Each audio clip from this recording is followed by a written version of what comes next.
Iginiit ni Senador Alan Peter Cayetano na sangkot din ng presidente ng Greenergy na si Antonio Chu sa overpricing sa pagbili ng ilang kagamitan sa ospital ng Makati.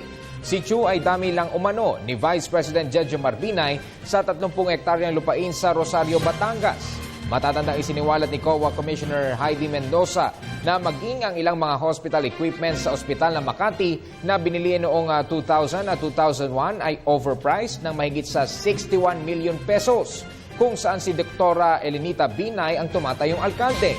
Ilan sa mga nakita nilang binili ng lokal na pamahalaan ng Makati na umano'y overpriced ay mga hospital beds na binili sa Mabuhay 2000 Enterprises Incorporated, na ngayon ay kilala bilang Agri-Nurture Incorporated, kung saan Chief Executive Officer si Chu.